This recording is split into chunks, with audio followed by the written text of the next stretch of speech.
अस्सलाम वालेकुम। वेलकम साले पर एनसाइक्लोपीडिया। चाल खुश है तो भी सही है। हाणे पाण प्रॉब्लम कंदासीं काऊं 44 जेको ऑफिस एसोसिएट हाई कोर्ट जे टेस्ट में आयो ऐं IBA कंडक्ट कयो।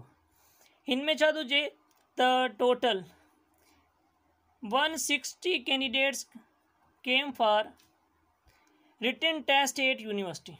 160 छोकरा अचनि था रिटन टेस्ट लाइ यूनिवर्सिटी जे लाइ। 15% वर इनरोल्ड, 15% इनरोल थी था वञनि, मतिलबु उन्हनि खे एडमिशन मिली थी वञे। And how many students were not enrolled, त केतिरा स्टूडेंट इनरोल्ड न थिया हू पाण खे मालूम करिणो। ठीकु आहे। परसेंटेज जे बारे में जेका IBA जे टेस्टनि में प्रॉब्लम अची चुका आहिनि हुननि मां ही परसेंटेज जे बारे में ही पंहिंजो प्रॉब्लम।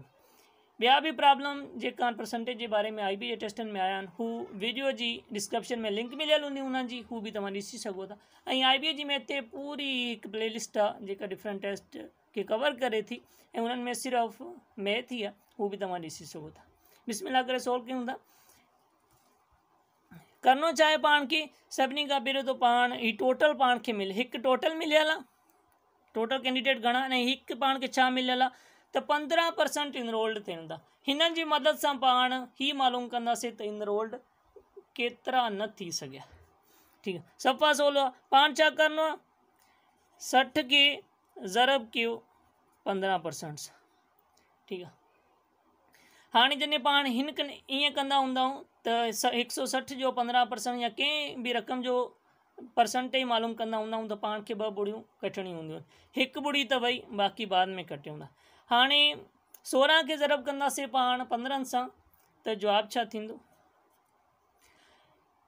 10 पंदिरो थी वियो 150, बाक़ी 6 पंदिरो 90। 150 ऐं 90 घणा थिया 240, ही 240। हाणे 1 ॿुड़ी अॻे कटियल आहे, 2 ॿुड़ी पाण कटे छॾंदासीं त बचिया 24। मतिलबु ही उहे स्टूडेंट आहिनि जेका स्टूडेंट इनरोल्ड जेका इनरोल्ड थी आहिनि, छो जो परसेंटेज इनरोल्ड वारी हुई ही पाण खे मालूम थी। एतिरा थी आहिनि त बाक़ी टोटल घणा हुया, टोटल हुया 160। ही थी आहिनि त जेका थिया आहिनि हू टोटल मां कट कंदासीं त बाक़ी पाण वटि घणा बचंदा, बाक़ी पाण वटि बचंदा 136। ठीकु आहे। 136 जेका आहिनि हू इनरोल्ड न थी सघिया आहिनि। ठीकु आहे। सफ़ा सवलो आहे नी। को बि मसइलो हुजे कमेंट में पुछी वठो। ही जेको ऑप्शन आहे हू B आहे क्वेश्चन पेपर में। को बि मसइलो हुजे कमेंट में पुछी वठो। चैनल खे सब्सक्राइब न आहे कयो, चैनल खे सब्सक्राइब करे वठो जीअं हर ईंदड़ नई वीडियो तव्हांखे मिली सघे। ख़ुदा हाफ़िज़।